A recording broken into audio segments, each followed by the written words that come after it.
In tonight's Medical Watch, a man who defied all odds leaves a legacy that may one day save lives. If you've ever worked out in a gym, you know his mark on the fitness world, the life cycle.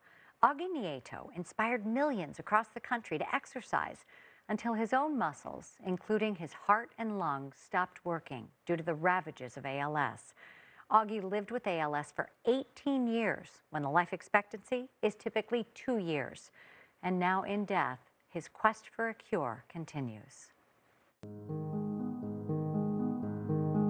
He was a visionary. His first idea, an exercise bike called Life Cycle. He tried to sell them. He had a Winnebago called Sluggo. Augie Nieto and some friends packed up and ventured across country, certain his exercise bike would drive people to stock the gyms. He was just a tenacious guy in everything he did. And at the beginning, he had nothing to lose. With no buyers for his bike, Augie switched gears. Couldn't sell them. So then he got this brilliant idea that he'd give them away to these club owners.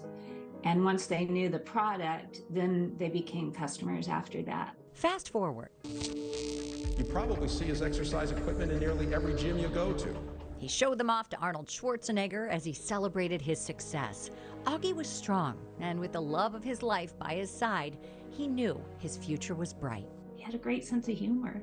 But a single diagnosis robbed his smile. He went into a real depression, and at the time, about a month and a half after our diagnosis, he tried to take his life by taking some pills. The fitness industry champion was not successful that day. After he woke up in the hospital, he wanted to live, and he wanted to give any amount of time that he had left, his efforts to try to help. Knowing his muscles would betray him, Augie put all of his strength into beating ALS, a degenerative and incurable neuromuscular disease. It was sort of the cruelest, the worst tragedy that could have happened to Augie was ALS.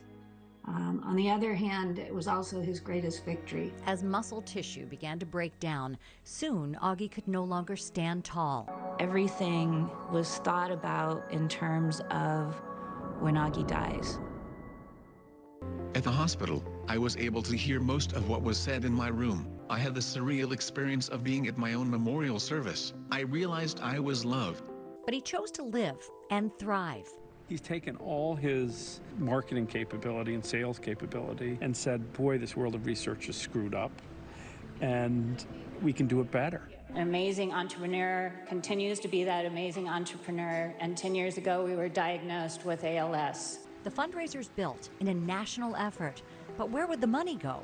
I made the mistake, the critical mistake of giving Augie my cell phone number and my home phone number. Augie called on the world's top scientists. He hired them to come together in one place, ALS TDI. They had a single focus. We have about 25, 30 drug development programs going on any given time. It's not just the search for a cure. Engineers designed high-tech wheelchairs so Augie could stand and walk his daughter down the aisle for her wedding. I remember when Augie was training, like he was training for a triathlon. Nothing was going to stop him from walking his daughter down the aisle. When he couldn't talk as the disease impacted his tongue, they created adaptive speech technology. A lot of communication going on for somebody who they say can't communicate. He first controlled with his fingers, then toes, and when they gave out, his eyes tracked the letters to make the words he wanted to communicate. With each loss, Augie kept hope alive. Right after my diagnosis, I told Lynn this was where I wanted to die. Now it's where I want to live. Once asked if he thought he would beat the disease. I don't think I could get up in the morning if I didn't think so.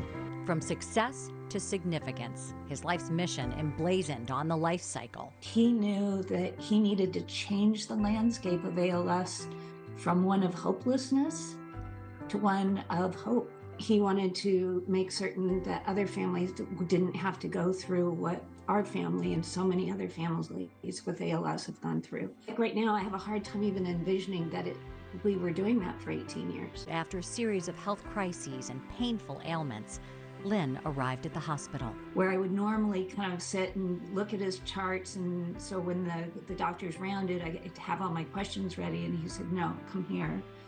And he said, we are both winners. I'm done with living, and I've fought long and hard. So he made the decision, like he made so many other decisions, that he was done. And that afternoon, we removed him from the ventilator. I loved him. And I was proud to be his wife.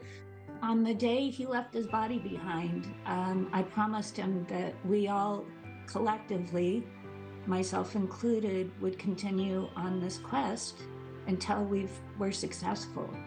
They're going to call it Augie Nieto's Cure someday. Let's hope. Augie Nieto was such a bright light and a friend. And while he advanced the research into ALS, there is still so much to be done.